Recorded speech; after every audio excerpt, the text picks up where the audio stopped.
I think anywhere that you see a section of the wine world which is treating women really well, it's often because women were there at the founding.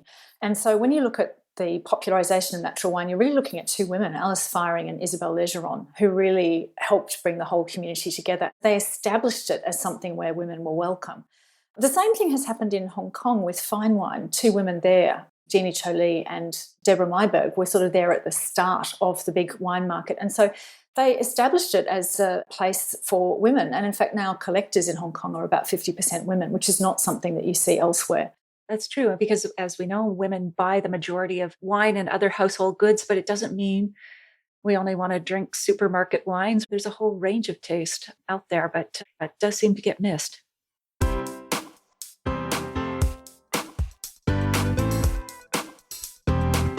Do you have a thirst to learn about wine? Do you love stories about wonderfully obsessive people, hauntingly beautiful places, and amusingly awkward social situations? Well, that's the blend here on the Unreserved Wine Talk podcast. I'm your host, Natalie McLean, and each week I share with you unfiltered conversations with celebrities in the wine world, as well as confessions from my own tipsy journey as I write my third book on this subject. I'm so glad you're here. Now pass me that bottle, please, and let's get started. Welcome to episode 150. What do fortune-telling and wine writing have in common? How does wine culture change when women are part of its founding?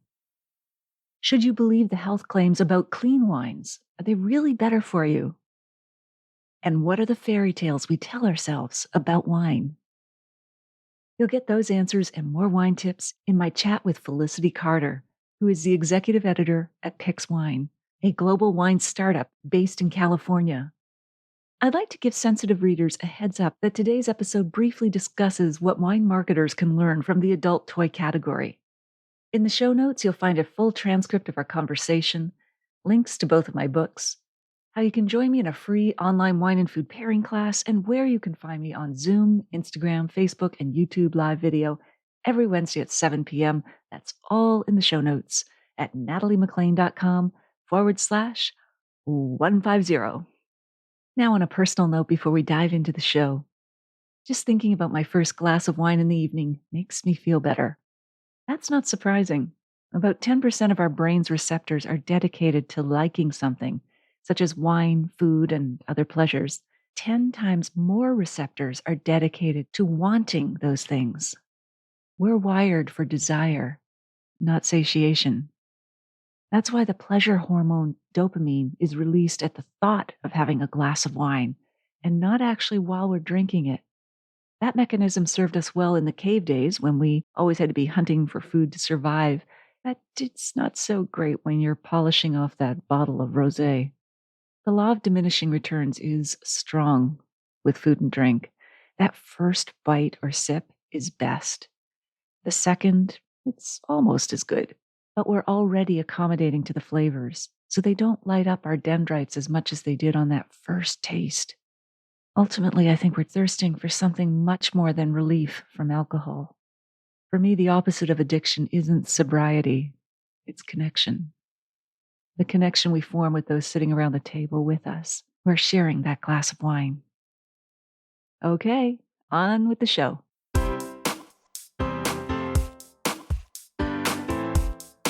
Felicity Carter is the executive editor at Pix.wine, a global wine discovery platform. She was previously editor-in-chief and Menninger's Wine Business International magazine for 12 years, and her work has appeared in the Sydney Morning Herald, The Age, The Guardian, and Decanter, among others. Felicity has, I discovered, a delightfully wide range of interests. She's also written about astrology, oil and gas, the funeral industry, and skateboarding for boys. As a romance novel editor, her main editorial note was, "This is not physically possible." I just love that. So good to have you here, Felicity. Welcome. It's great to be here, Natalie. I'm really pleased. Terrific. And you're joining us from Germany, is that correct? That's correct. A little town called Neustadt an der Weinstraße in southwest Germany. And it sounds wine related too. Vine something. It is. Anyway, I probably. It's the wine capital of the Rhineland-Pfalz region, which is known for its Riesling. So we're right in the heart of wine country. As you should be, given what you do.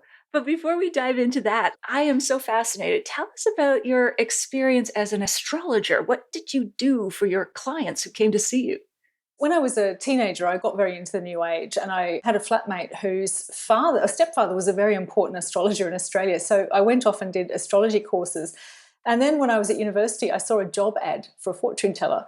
So I took the job. So for some years, every Sunday, I would climb the stairs of a historic house in the rocks in Sydney, and I would print out charts for people, and I would tell them what their astrology said. I left it all behind years and years ago, but in 2019, I wrote a story for The Guardian about being an astrologer and why I gave it up and not believing in it. And why did you give it up? I have to ask, why did you give that up? A lot of reasons, but I sort of grew out of it and I got very disillusioned. I was trying very hard to make it work, and the more I tried to make it work, the more it didn't work. But I was in Hong Kong when the article came out, and the next thing that happened, so I went to China the next morning, and there's a firewall in China, you can't read your messages. But every so often I would walk into a Western hotel for a tasting and I would get onto the internet. What I was discovering is my phone was melting with abuse from angry astrologers from around the world who were writing mean things and completely rejecting everything and saying I didn't know anything about astrology, which I have to say I was really miffed by, because I knew quite a lot about astrology. So when we started Pix and I was talking with my colleague Erica about what we could do, I said, why don't we do wine horoscopes? It was a long-range revenge plan, because what I was hoping is that one of the astrologers would finally see the name behind it and they'd go, here's this awful person who doesn't know anything about it. And then I would whip out the charts and go, look, it's all done properly. But that hasn't happened. Oh, wow. You still need your denouement or whatever. You still keep at it. So, yeah, I love that on Pix. I saw that article. So I'm a Libra. Do you have any predictions for me? Or maybe that's not even the word to use. I'm not sure. But most importantly, what should I be drinking? I can tell you with a lot of confidence, Natalie, that in September and October, things are going to happen. People will come into your life. People will go out of your life. There will be unexpected things. There'll be things you don't like very much. And there will be some lovely surprises. That's what your future holds. And I think you should drink something really nice. And whatever you drink, it will be lovely. That's so definitive. I don't know how. It's like you're reading my mind. I know. It's a gift. It's a gift. Your time as an astrologer, do you think in any way it helped you improve as a communicator or interpersonal skills, that sort of thing? It actually taught me one really important thing, which is that we all think that our problems are unique and nobody will understand them. But the range of human problems, in a normal sort of Western environment I'm talking about, but the range of human problems is actually quite narrow. And what I've learned from that is that whatever problem you face, dozens of other people have had that same problem. So go and find out how they solve the problem, and your problem will also be solved. And I've used that principle in business, in publishing, and all sorts of things, and it actually works. Don't make your own mistakes. Go and find out how somebody else solved the problem. Right. That's so practical. And so you've mentioned Pix now. Tell us what that is and what you're doing with it. So Pix is really exciting. Pix is an online platform, and the idea is it's going to be the sort of booking.com of wine. So at the moment, if you're in the United States, which is where it started, if you want to find a wine, you've got something in mind, it's actually very difficult to find somewhere, how much is it going to cost? People do a whole lot of research about wine. They'll go to one site to find out where the wine comes from. They'll go to another one to find out the scores or the critical reaction to it, or if they're very engaged, they'll go to forums to find out more. And so this is actually just putting it all together in one place. So you can do one search and you can find out who's got it, how much it will cost, whether they can ship it to you, and if they can't, what's a good substitute. And how is that different from some of these sites that have a lot of reviews, some of which do have both crowdsourced or consumer reviews and professional reviews, and some of them have articles too? What do you think differentiates Pix? As bold as it is, I'll say it's the financial model. So mostly with many other platforms, if you want to participate either as a user or as a retailer, you have to pay. With our platform, there's no money involved. You can just list and people can search it. And as a consumer, you can use it and it's not going to cost you anything. Wow. So how are you going to make money? Oh, there's a long alchemical process that goes on deep within the bowels of the business that I'm not completely across. But I'm assured that we're all going to be extremely rich off the back of this. So Sounds like another one of your predictions. It is a prediction I am predicting. We're just going to do really well. All right, so there's a secret business formula. I don't know. Maybe it has to do with advertising or something. Something's in there. You're going to all make money. So it's Pix, like Pix.wine, if people want to find the website, right? That's right. And so what we've got a magazine attached to it, which is The Drop, which I'm the executive editor of. And actually, it's an independent publication. So the idea is to get people really interested in wine and wine culture and that. And from that, do lots of wine recommendations, which ultimately they'll be able to click through and it'll go through to the search engine. But it's all completely independent. So we don't take any advertising, we don't take any sponsored posts, and nobody who is using the search engine as a retailer can influence what we do. So everything that we do is actually reliable. Huh. Well, maybe my imagination is limited, but I will be curious to see where you squeeze money out of that machine. It's going to be huge. It's going to be huge. It's going to be huge. Yeah. Okay, great. And you're all going to be drinking really good stuff as a result. So let's go back to a few more personal stories before we continue along your professional journey here. Tell me about your first professional wine tasting. Oh, well, so I had started to write for the Melbourne Age and nobody knew who I was. So in Australia, the wine writing fraternity was extremely competitive and it was quite brutal back in those days. It was very male dominated. And a PR, Rebecca Hopkins, who's now a very good friend of mine, was working for a South Australian company and she saw some of my articles. And so she rang up and she said, look, we're having a big event and I think you're somebody we should get to know. So do you want to come? And I did. And I walked in and there were only a couple of women in the room and nobody knew who I was. And it was all very intimidating. So the next day we had this big tasting and I just decided to stay quiet so I didn't say something stupid. But there came a point where not saying anything was making me look stupid. So I thought, oh, better say something. So they'd changed the winemaking style at a particular interval. And so I said, oh, you can really taste the chocolate in these wines. And it was one of those horrible, horrible moments, where the person goes through the salon door and the salon door swings and everyone turns towards the person and, and I was like, oh, I have to say something more because otherwise I'm going to look. So I said, I think the core of chocolate holds true across all of the winemaking. And everyone went, that's true. Yes, it does. After that, I thought, wow, I can do this. I can be a wine writer. This is great. Wow, just say it with conviction and you got buy-in. Pretty much. That's great. I love it. I've been there, Felicity. I know what you're talking about. And then you got to interview Gordon Ramsay. How did that come about? Oh, well, by then I'd been doing quite a lot of work for The Age, and there's this mistaken belief that if you know about wine, you must know about food, which I knew nothing about food. But anyway, so I accepted the challenge, and so I rang him from my flat and put him on speakerphone. He was very funny. I mean, he's got a media persona and he goes into it, and he was extremely funny. But he started talking about his current thing was 30-something women that didn't have any food in their pantries or fridges, that didn't treat food seriously, and that all they had, you'd open up their fridge and all they would have would be a bottle of Sauvignon Blanc or a bottle of champagne or something. There was nothing else, maybe a packet of nuts. And that was my fridge, more or less. And so my boyfriend was in the room listening to this and he just nearly died laughing. He had to roll onto the sofa and stuff a blanket into his mouth and he nearly choked from it because I was on the phone going, oh, it's terrible. It's terrible. Women like that, I agree with you. It's terrible. Oh, my God. Oh, that's hilarious. I love that story. It reminds me a little bit of when I interviewed Lalou Bisleroy, and she and I sat there thinking about how terrible wine writers are. All they do is describe wine as fruit salad, and we're both shaking our heads. What can we do about wine writers? Nothing, I guess. It was like, anyway, very stern woman. So did Gordon Ramsay let loose with you? Like, he's known for his colorful language. Oh, he was very funny. I got the impression that some of it was, at the start of the conversation, he was very polite and very normal and he sort of basically got into persona a little bit, I think, but also he's very passionate about things and he was very funny. It was one of the best conversations I've had. It was great. Ah, that's terrific. Wow. You were writing for a lovely food magazine. What was the assignment? The grueling assignment. So my editor from The Age went and became editor-in-chief of a magazine called Delicious, which is a very, very significant magazine.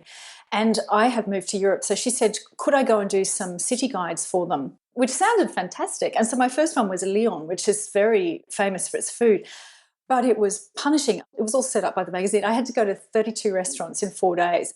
I mean, I did a lot of research before I went, but I'd go into these restaurants and I'd say, look, could I just have a little tasting plate or something? And because it was an important magazine, they'd go, oh, no, we have prepared a degustation menu for you.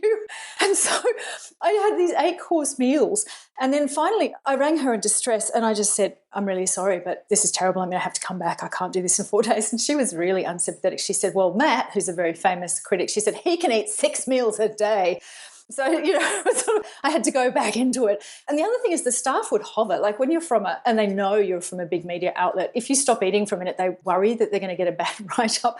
So there was one moment where I snapped and I went downstairs and I went to the bathroom and I even remember what it was. It was a pigeon breast in a truffle sauce. I was done. And I leaned into the bathroom mirror and I said to myself, you can do this. You can do this. Think of yourself like an Olympic athlete. And then I jumped up and down a few times to make the food go down a bit more. It was revolting. It was absolutely revolting. I went upstairs and I just fell on the bed. It was terrible. By a week later, I couldn't fit into any of my clothes. How we sacrifice for readers. Then my editor said, I've got the next city for you. I was like, what's that? Vienna. And you think, oh, God, because that's not light food. Oh, my gosh. Well, you are a trooper. Tell us about the German wine queen, your involvement with her. So the German wine queen is a very significant event on the wine calendar in Germany. Whoever is voted the wine queen will spend a year traveling around the world representing German wine. And it started as a beauty competition, but they've made it a lot more serious. It is televised, and whoever it is put through her paces. She's got to do games where she demonstrates she knows about wine and she can speak in public and stuff. And I really wanted to see it. So I had been in Germany for a couple of months and I didn't have many clothes because I'd only arrived with a suitcase. My boss heard that I wanted to go, so he gave me his ticket. So I turned up and I went in and I was the only person in jeans. Everybody else was in like really serious European evening gown. And my seat was down the front and it had this electronic device on it. So I sat down and it turned out that my boss was actually one of the judges of the competition. And by default, I was now judging this really important German wine competition. And of course, the organisers were absolutely furious and they raced over and then they discovered I didn't even speak German. So I wasn't going to be a very good judge. I did my best. I did my absolute best. But the people I voted for didn't get anywhere. So obviously I wasn't very good. The worst of it was, because it was televised, is that the camera kept panning over the front few rows. So there was me looking like hideous. Some years went by and then I got a phone call one day from the German Wine Institute and they said to me, do you know about the German wine queen? And I thought, oh my God, they finally looked at the reel and they know it was me that ruined the thing. And I was like, what? And then he goes, we'd like to invite you to be the international judge. And I went, yes. Because I was so like, oh, I'm not in trouble. So, wow. And what did you wear for that occasion? I went to the hairdresser. I went about 3 times to the hairdresser for the one event. And then you got into some gown or something, I guess. And then I went to the makeup department and I'd really made an effort. And the woman said to me, that makeup does not suit you at all. It's all coming off. And I was like, okay, what about my hair? Is my hair all right? So, yeah, that's all right. Wow. What a transformation. Can you remember the moment that you knew you wanted to be a writer, whether it was about wine or another area? Do you know, I don't, because I always was, even when I was a kid. I mean, in newspapers in Australia, the Sydney Morning Herald used to have this section for kids and you could write in and see if you could get a story published. And so from my very earliest memories, trying to write in and get my stories done. And there was Penguin Books had a magazine that I used to send stories and things to. So there was never a moment where I thought, oh, I'm going to be a writer. Wow, that's pretty It's a disappointing answer, isn't it? But No, it actually is a great answer. It's from childhood. You were born with the desire to write, it sounds like. That's pretty amazing. Do you have any career highlights, writing or wine-wise? Well, I think that the biggest thing that ever happened in my life was, so I went and studied postgraduate journalism when I was around the turn of the century, and I was still sort of sending off stories everywhere and they never got anywhere.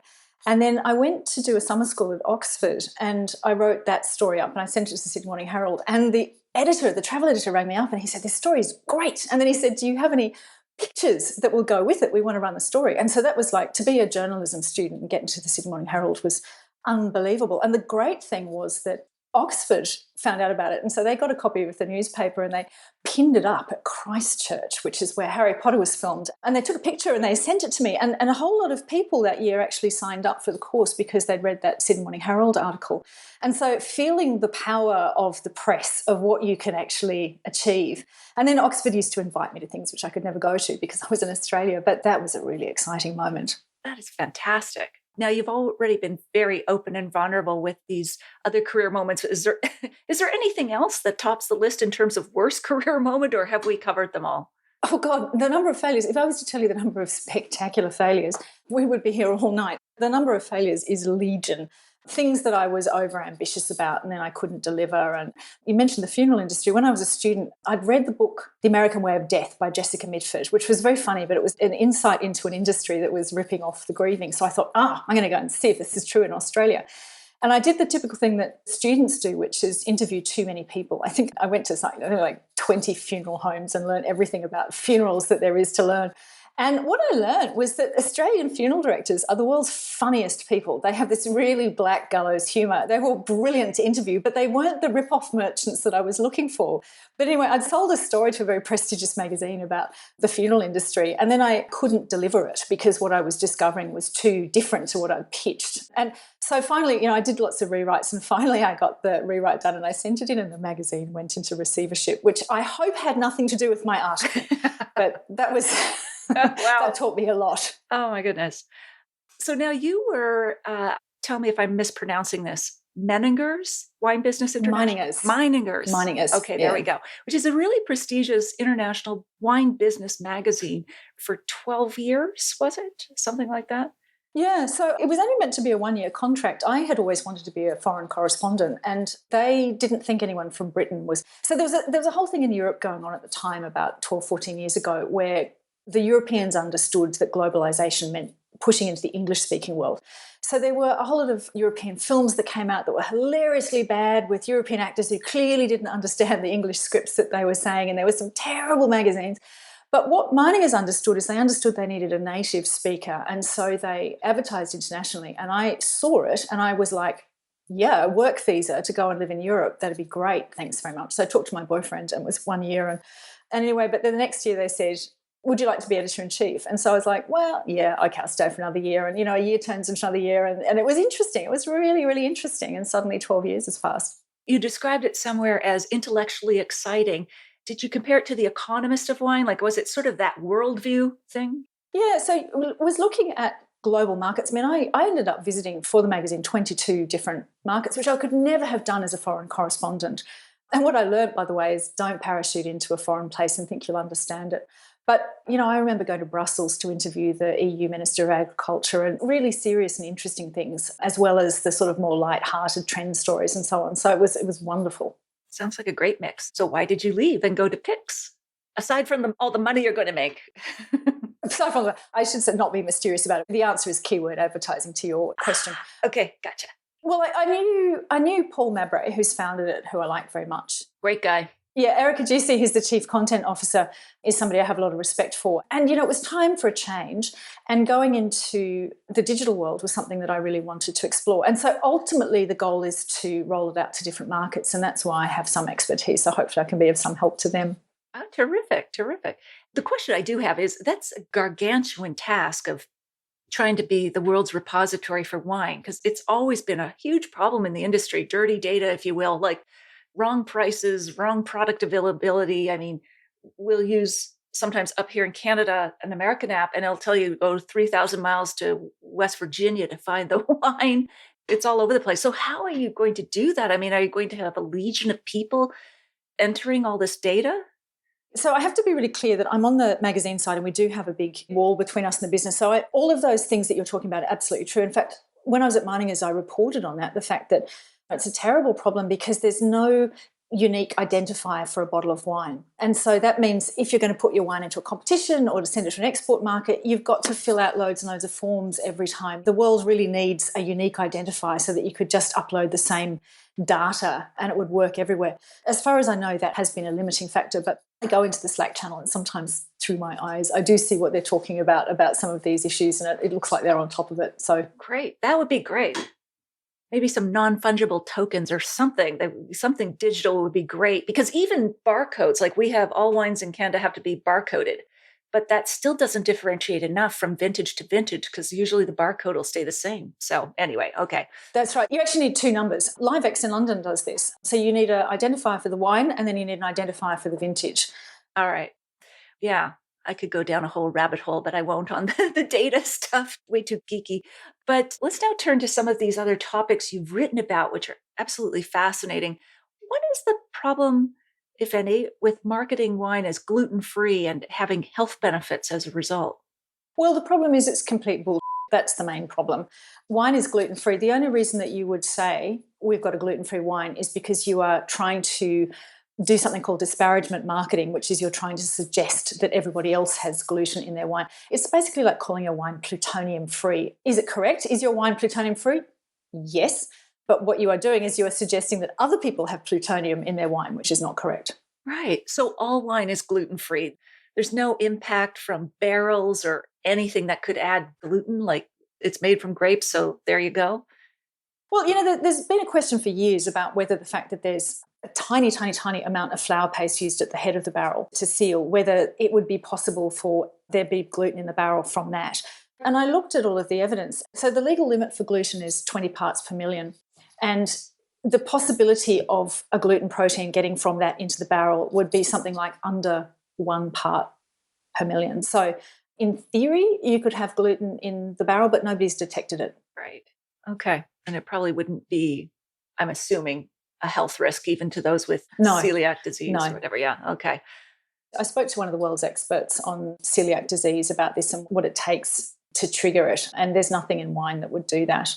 Nothing in wine that is conventionally made. There might be some weird person out there that's busy adding gluten to wine. Who knows? You can never predict what strange people will do. But, that would be very weird. You can predict. That's true. Well, I'm predicting there's no limits to what's to the weirdness that's possible in the world. So you could never say there's no gluten in wine because who knows who's out there. But you're pretty safe. Sure. Okay. Another one that's marketed or used in marketing is dry farmed wines, meaning there's no drip irrigation or irrigation at all. What is problematic about dry farmed wines as a marketing statement or health benefit? Well, there's no health benefit to it. I think the point that they're making is that if there's been no irrigation, the terroir speaks more strongly than it would be if you're watering it down. I think that's something that you can say, and you could have arguments about how much water and so on, but there's certainly no health benefit to irrigation or no irrigation. Okay. Do you see any sort of issue with, I think there's even a company that markets dry farmed wines. I hear about them all the time on different podcasts. Do you see any issues with positioning or using that as a marketing angle? Dry farm wines have sometimes made claims that I have had problems with, which I've written about. So they've said things like there are GMO ingredients in wine, which is not true. Genetically modified? GMO yeasts. Yeasts, okay. There were some on the market some years ago, but there aren't anymore. So even if you wanted to use them, you couldn't. Claims like that, or people advertising, not just them, but other people advertising glasses of wine that have cubes of sugar in them and suggesting that there are winemakers who pour white sugar into wine, which of course is not true.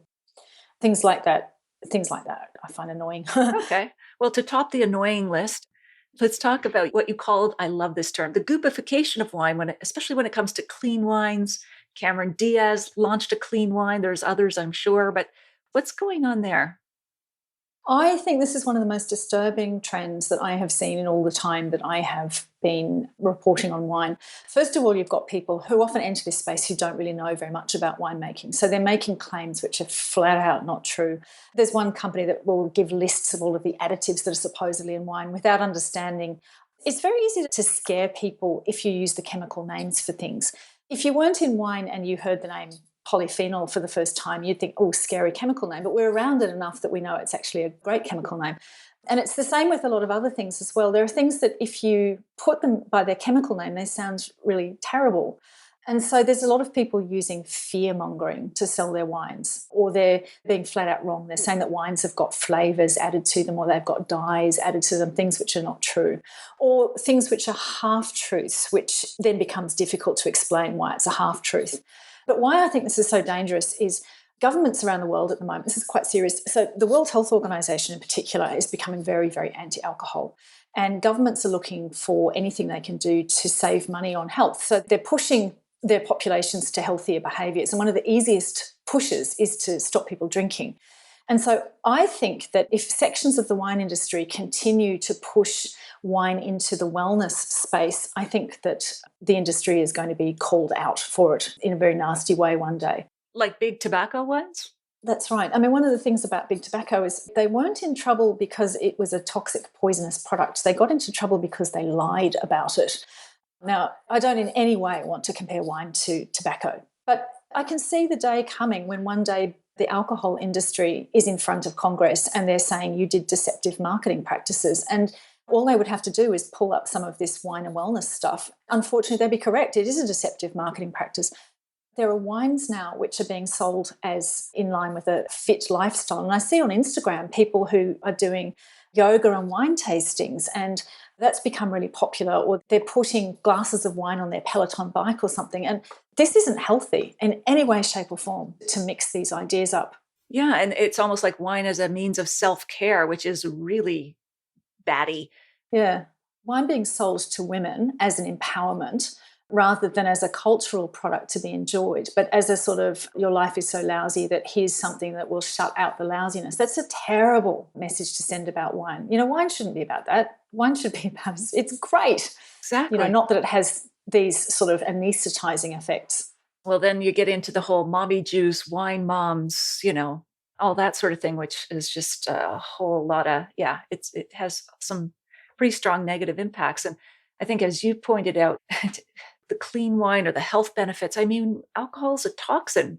In moderation, it's great, but you can't avoid it. It's there. And the clean or healthy kind of claims are dangerous. All right. So let's talk about wine marketing to women. You mentioned that. Are there other things that you see that are problematic when it comes to marketing wine to women other than, you deserve it after a day with the kids, the job, the errands, the whatever? Are there other things that you see that are problematic?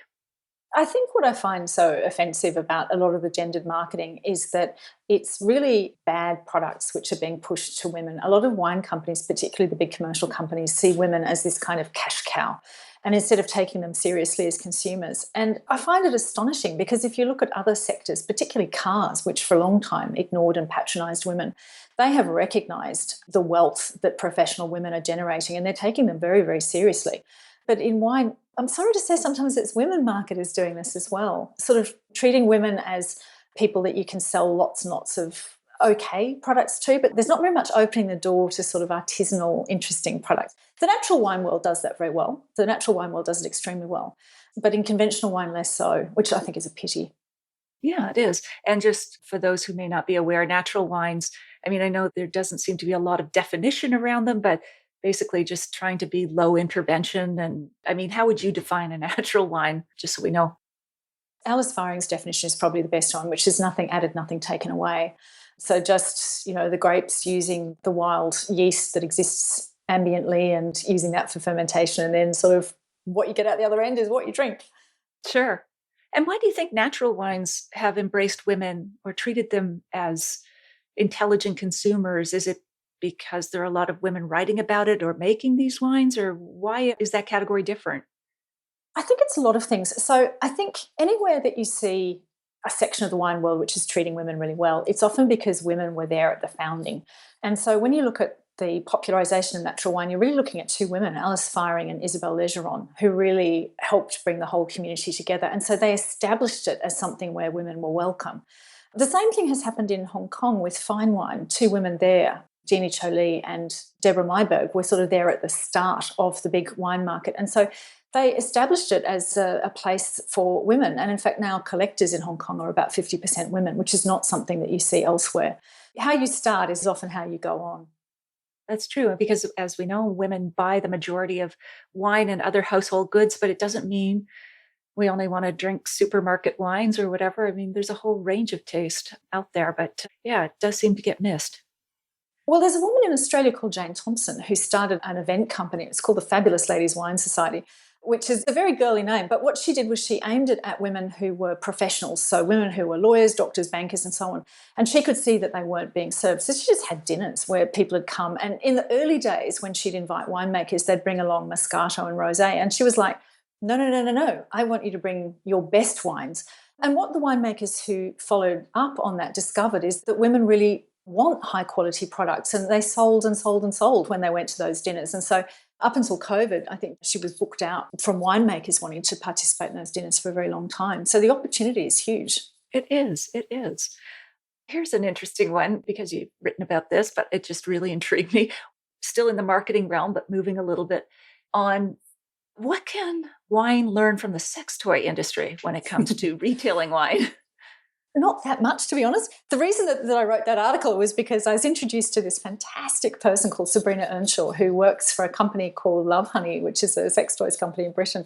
And I was just dying to find out about how it all works. So she also works in the evening. She loves wine, so she works at a wine retailer. And so I thought, I'll put a wine spin on this and I'll find out how they do things. She's very articulate. And she did say a couple of interesting things, was that in stores that sell those kinds of products, there's very high levels of kind of fear and anxiety around them. So what the trade learned to do was to employ nice middle-aged ladies. It lowers the threat level because nobody's intimidated and they feel like they can talk about anything.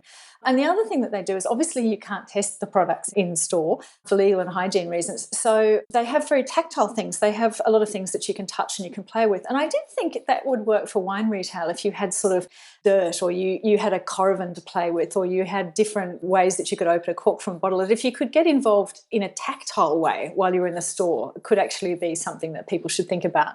Wow, that sounds great. Definitely. Because wine is also one of those products you can't try unless someone's doing a little sample station, but then it's probably only a couple of wines from the store. So that'd be innovative.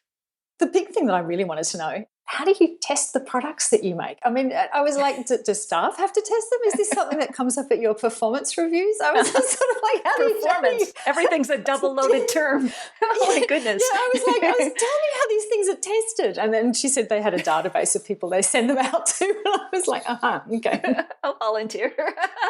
I could just see some product pairings now. But anyway, maybe that's another article for Pix or not. So what do you think are the overused tropes when it does come to writing about wine? Some of them involve women, I think you've mentioned, but what are your pet peeves when it comes to those? I think we tell a lot of fairy tales about wine. The one that annoys me the most, and I see it all the time, is somebody will go to visit a winemaker in Italy, and some woman who's never named, she doesn't have a personality, she doesn't exist, will bring out pasta to feed people. She's often a nonna. Now, it has been pointed out to me that there are, in fact, pasta-bearing nonnas out there, and I know that for a fact. I myself have had some pasta prepared by a nonna. But what bothers me is that these are just ciphers in the story to signify the Italian way of life and family, and they never exist as people in the stories. I think the women in the background of wineries can really get shortchanged.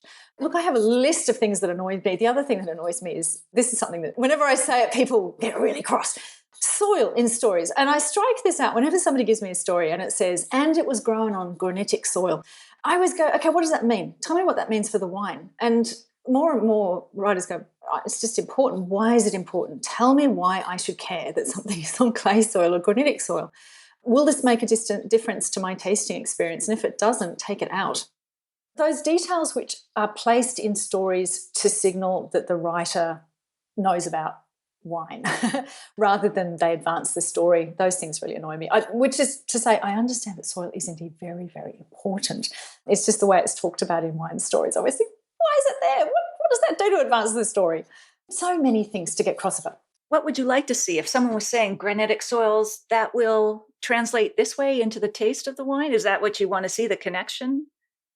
Yes, except it's actually very hard to make that connection. I think what I would rather is, if you're going to talk about this, there's a couple of different ways. So a writer called Adam Leshmere once wrote a story for us on, I think it was Galicia, and he talked about the stony soils. But the soil actually was a character in the drama because the soil kept people impoverished for a very long time because you couldn't grow things. And then once people learnt new methods of sort of viticulture, it turned out that these soils were actually a sleeping treasure. When they switched from other crops to grapes, they discovered that they could make absolutely fantastic grapes. So this thing which had been sort of a burden and had made their lives into a drudgery actually turned out to be treasure. And that was a good story about soil. I appreciated that. I've done some storytelling workshops, and I always say, don't tell me why you're passionate about something. Tell me what it means to you. Why do you love this thing? And somebody once said, well, actually, I love the dirt because the smell of it reminds me of going out with my grandfather when I was a little boy. Okay, so now I understand why the soil is important. But if you just say, well, it's granitic soil, I go, okay, cool. I love that. I love that. The character and the memories coming back, that whatever Proustian moment, it's just that whole emotion, smell thing. I mean, that makes a whole lot of sense. Any other tropes? I mean, personally, I see a lot of white verandas, white linens. I don't know. It's just a gauzy world, but in terms of the wine writing tropes, any others that come to mind, or have you covered the major ones? The one I see all the time is the biodynamic trope, and it's the Cinderella trope. It always goes like this. I've never seen a biodynamic story that doesn't do this. It goes, somebody inherited a winery, or they bought it, or that came into their possession, and it was dead. It was absolutely dead. There was nothing alive anymore. The birds didn't sing. There were no insects, and the soil had no worms. It was just dead. And then they went biodynamic, and they completely transformed it, and now the place is just singing with life. And I'm sure that's true. I'm sure there are lots of places that have been rehabilitated, but I'd like a different story now. I'd like someone to give me a biodynamic story that maybe gives a nod towards that, has some other way into the story, because I've read that particular story so much. To be clear, I'm not complaining about people rehabilitating their land. I wish to make that extremely clear. It's just like when I start reading the story, I know exactly what's going to happen. I know that a rehabilitation is going to happen and the birds are going to sing. And I'd like to be surprised. Right. Perfect. We're on a podcast now. Why are you excited about audio for the future of wine communication? So several years ago, I was on a media tour and they were talking about how we're actually moving back into being an oral culture, away from being a literary culture, with the rise of voice. So, with Alexa and with Echo and all of these sorts of things, that more and more things are going to be voice activated. And they also pointed out the rise of the podcast was because of the commute, that you could sit there for 20 minutes and you could shut everything out. And I think we are rediscovering this very ancient art of oral storytelling, which is actually really exciting. Still learning how to do it. This afternoon, I happened to be looking up podcasting research, and the question was, now that nobody's commuting, that they're all stuck at home, is this still a thing? And what's happening is, yes, podcasts are absolutely growing, except now people are listening to them at the downtime in the afternoon rather than during the commute. So they're a very powerful way of speaking directly to people, and I think it's a fantastic medium. It is. It's so intimate. That's right. And I think because you're talking directly to somebody, and I do think in wine there's still lots and lots of opportunity. There's lots and lots of space for people to explore. Absolutely. I just think, for me, I listen to books. I don't read them physically. I just love the way it evokes the theater of the mind, and you have to kind of envision it with the narrator. And the other thing that comes through on a podcast is the narrator's voice and emotion, which I can't get off the written word. So I think there's so many advantages. So with the power of smart speakers like Madam A, I don't want to activate her here now in the background, but do you think that Amazon could ultimately dominate wine retail? I mean, everyone's got a Madam A in their house somewhere. Not a chance. I've argued about this for a long time. Amazon does a really, really poor job of selling wine because Amazon's basically a big warehouse in cyberspace.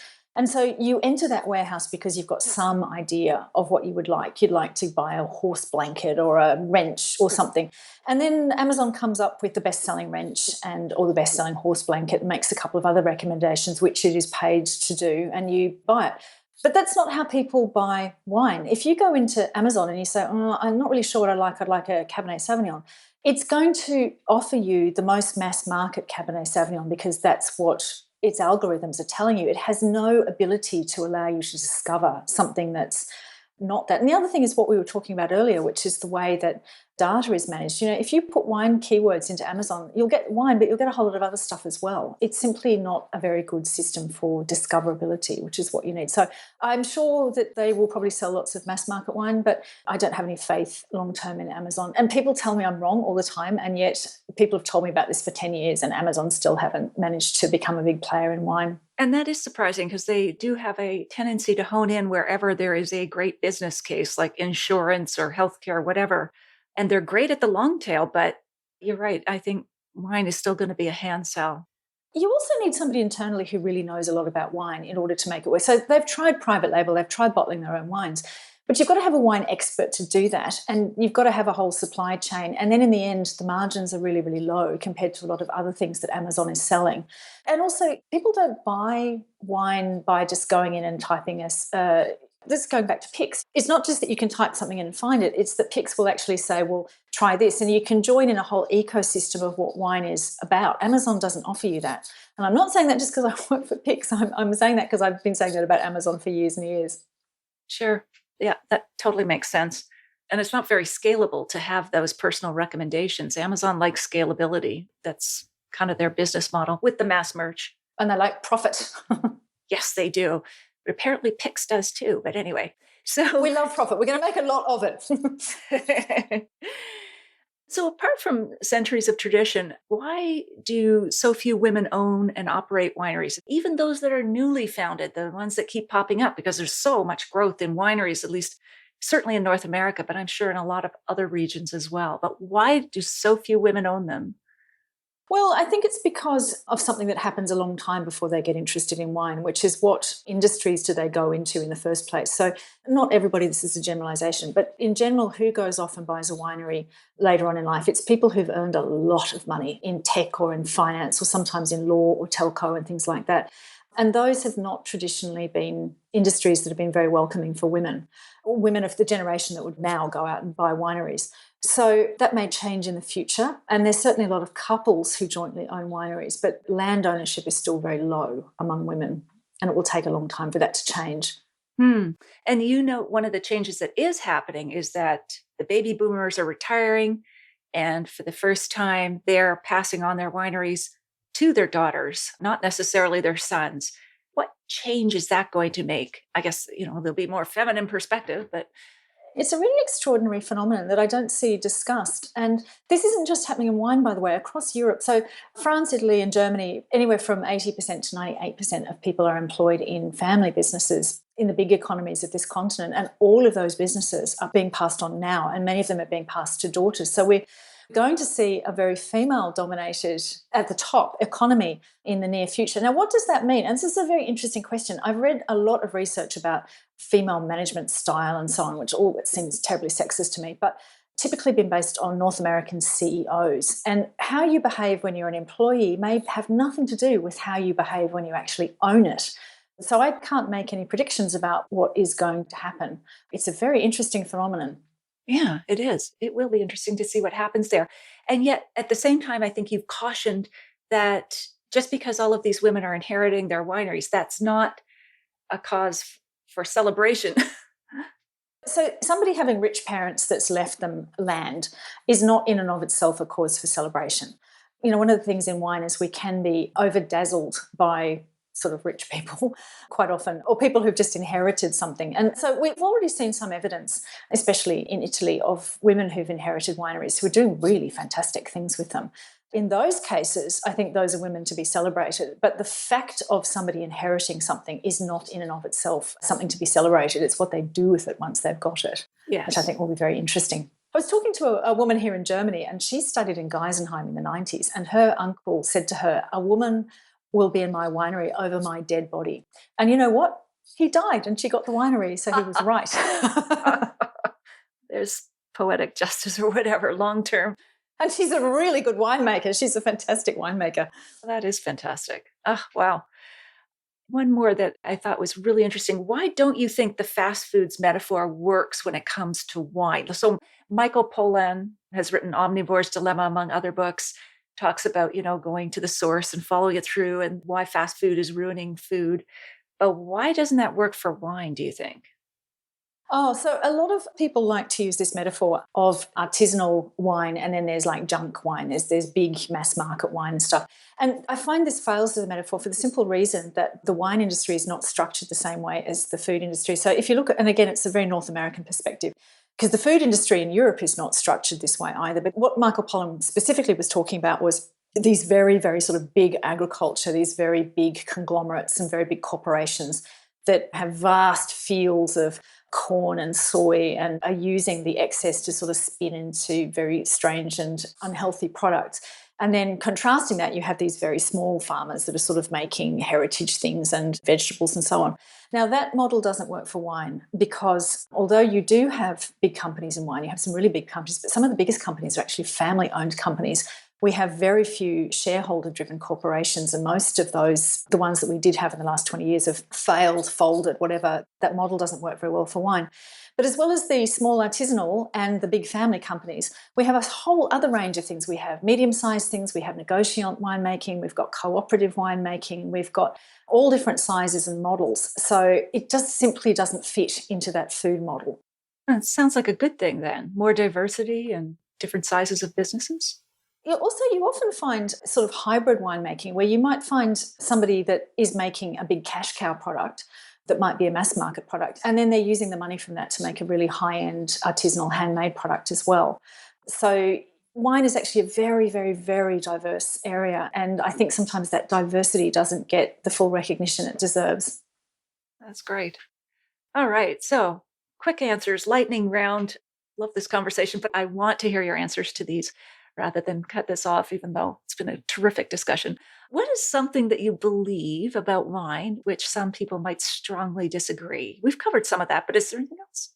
I think sulphur's okay. Oh. I think sulphur's okay by me. All right. And then why do you think that? And what do people say? Why would they disagree with you? Well, some people think that sulphur is the devil's stone, which actually, historically was considered, I guess, but that sulphur completely kills off the expression of the grape and it's just a terrible thing and you should get rid of it and just let the grape speak for itself. Whereas I think a certain amount of preservation and judicious use of sulphur to keep bacteria and things at bay is perfectly fine by me. I'm happy to drink wine that's had sulphur added to it or had sulphur treatment. So it preserves, stabilizes the bottle from spoilage or whatever. Okay, cool. What is a favorite childhood food you've had, and what would you pair with it now as an adult? Well, my mum, when she was younger, used to live in Penang in Malaysia, and so she had this beef curry recipe that she would make, which was my favourite. And it took me a long time when I grew up to realise it wasn't very Malaysian what she was making, but that was my favourite thing. And I would just drink it with a nice white wine, probably a Chablis or something. Oh, a beef curry with a Chablis. That's interesting. Well, I'm talking about my mum's beef curry. So it would go very well with a Chablis. Okay. An actual beef Malaysian curry wouldn't, but my mum's would. Okay. Cool. And have you ever had a very weird wine and food pairing? Yes, the weirdest one we did a lot 20 years ago, which was in a hot Australian sunshine out the back with a salad or something. You'd have this really big alcoholic tannic Shiraz. I look back at that and I think, why did we do that? But we did that quite a lot. I don't recommend it. Don't do it. No. Yeah, it was terrible. Hearing about it. What's the most useful wine gadget you've ever come across? This one. You've got it. Oh, the corkscrew, the classic corkscrew. All right. I should have known. I should have ruled that out. But yes, okay. It is the waiter's corkscrew. Yeah. And if you could share a bottle of wine with anyone in the world, living or dead, who would that be? Christopher Hitchens. I would talk about Afghanistan and Iraq and I would say, how do you feel about this? Can I call you Chris? And then after we got there, I'd say, how do you feel about this, Chris? How do you feel about this now? I think that would be a very interesting conversation. Oh, wow. What bottle would you open? Oh, gosh.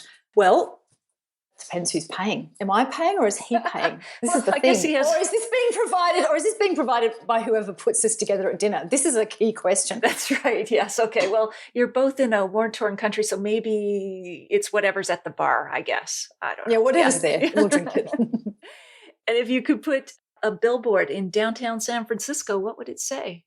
It's going to say, you're probably okay. Stop worrying. Have a glass of wine, maybe. That's what I used to say to people when I was being an astrologer. I say, look, it's going to be fine. It's going to be okay. And they go, really? Can you promise that? And I go, I can't promise it, but it will probably be okay.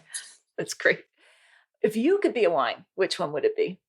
Well, the wine that I'm really, really in love with at the moment is I'm really in love with German sparkling wine. So I would be the Aldinger Brut Natur, which is not exported, but it is an extremely wonderful sparkling wine. And I would be it because it's rare and people would talk about it. Lovely. And which wine would be served at your funeral? The worst possible one, so that everyone would miss me a lot and say she would never have served us a wine like that. It's whatever's hideous, that's what's going to be served at my funeral, so they miss me. I love that. I love that. Oh, I must change my will. What's the most interesting question you've been asked? Oh, so many questions. I'll tell you, why don't I tell you the most embarrassing question I've been asked? How about that? I was at a big conference and I was talking about storytelling and crafting and stuff like that. And I was kind of pontificating like I do and handing out advice. And then somebody said to me, "What's the best story that you've ever been told?" And you know what? I couldn't think of a single one. I sat on stage being filmed going, At this storytelling conference. yeah. That's really meta. Yeah, that's the one.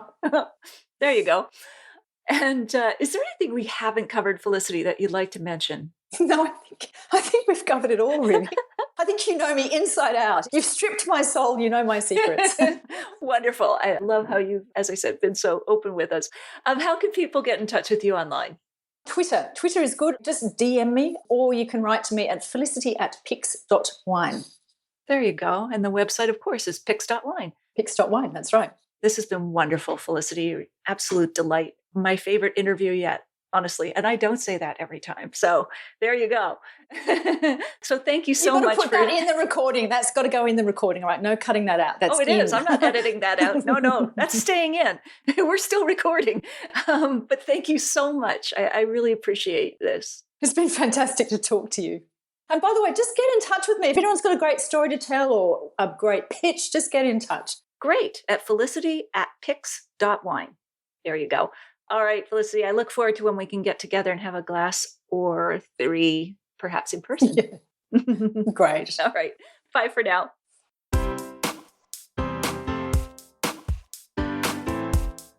Well, there you have it. I hope you enjoyed our chat with Felicity Carter. Here are my takeaways. Number 1, the wine industry is long overdue for a shakeup on how we market wine to women, from treating them like cash cows who only enjoy cheap mommy juice to a diverse group of people who have a range of tastes. 2, wine culture develops in a profoundly different way when women are part of its founding. My hope is that we can plant those seeds in other pockets of the industry, whether it's with new types of wines or the ways in which we appreciate it. And 3, Felicity hits hard against marketers who make spurious health claims about clean wines. She's right that if the wine industry doesn't clean up its act, the government will do it for them, the way they did with big tobacco. It's a clarion call, not to be ignored. In the show notes, you'll find a full transcript of our conversation, how you can join me in a free online wine and food pairing class, links to the books, and where you can find me on Zoom, Insta, Facebook, and YouTube live video every Wednesday at 7. That's all in the show notes at nataliemclean.com/150. You won't want to miss next week when I chat with Rachel Signer, a wine writer originally from Virginia, now living in South Australia. She's written for numerous publications, including The Guardian, Vogue, and Eater. She's also the publisher and founder of Pipette Magazine, an independent publication about natural wines sold in over 20 countries. She makes natural wines with her husband in the Adelaide Hills under the labels Lucy M. and Persephone Wines. Her fabulous memoir, You Had Me at Pet Nat, has just been published by Hachette Books, and she joins us from her home in Australia. In the meantime, if you missed episode 5, go back and take a listen. I chat with Dr. Edward Miller about wine and health, the benefits, the risks, and the surprises. I'll share a short clip with you now to whet your appetite. We've suspected a relationship between alcohol and breast cancer for quite a while. And then kind of the big study came out in the British Medical Journal that said even an alcohol beverage a day increases a woman's risk of breast cancer. So there was understandably a lot of concern going on. There were concerns about that study, though, because this same group had previously reported that alcohol consumption adds years to people's lives, reduces cardiovascular disease. The more legit and more interesting, I think, to your audience is that, one, they didn't break it down by type of alcohol in the study at all. And so they said, please go back and do that. And when they did, this same study showed that when people drank 3 or more spirit beverages a day, the women had a 26% increase in their risk of breast cancer. And when they had 3 wines or more a day, there was no increased risk of breast cancer.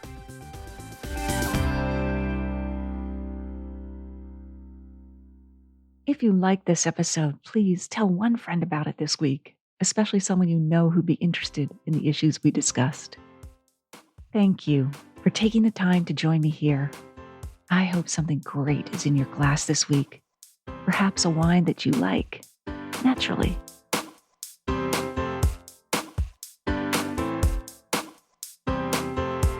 You don't want to miss one juicy episode of this podcast, especially the secret, full-bodied bonus episodes that I don't announce on social media. So, subscribe for free now at nataliemclean.com/subscribe. Meet me here next week. Cheers.